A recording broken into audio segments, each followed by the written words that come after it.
नमस्कार. आरुष न्यूजमध्ये आपले मनपूर्वक स्वागत. सांगली जिल्ह्यातील मिरजमध्ये आज आंबेडकरवादी कार्यकर्त्यांनी एक प्रतिकात्मक आंदोलन करत मिरज पंचायत समितीच्या इमारतीवर डॉक्टर बाबासाहेब आंबेडकर मिरज पंचायत समिती असा फलक लावला. या घटनेमुळे परिसरात काही काळ तणावाचे वातावरण निर्माण झाले. तालुक्यातील सर्व कार्यकर्त्यांची भावना आणि इच्छा होती, त्या भावनेचा आदर करून आंबेडकरी चळवळीतील कार्यकर्त्यांच्याकडून आज गुरुवार सकाळी पंचायत समितीच्या नूतन प्रशासकीय इमारतीला आंबेडकरी चळवळीतील कार्यकर्त्यांच्याकडून भारतरत्न डॉक्टर बाबासाहेब आंबेडकर पंचायत समिती प्रशासकीय इमारत मिरज असं या ठिकाणी नामकरण करण्यात आलेलं आहे. त्यामुळं आंबेडकरी समाजामध्ये आज चैतन्याचं वातावरण निर्माण झालेलं आहे. कारण अनेक दिवसांपासून शिवफुले शाहू आंबेडकर समाजातील कार्यकर्त्यांची भावना होती की प्रशासकीय इमारतीला बाबासाहेबांचं नाव या ठिकाणी देण्यात यायला पाहिजे.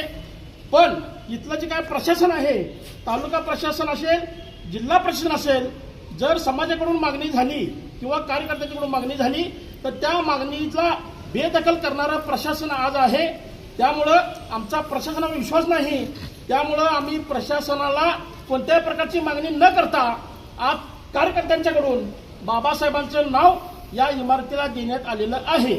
त्यामुळं या नामकरणाच्या याला जे जे कार्यकर्ते उपस्थित आहेत त्या सर्वांना या ठिकाणी मनापासून धन्यवाद देतो आणि थांबतो.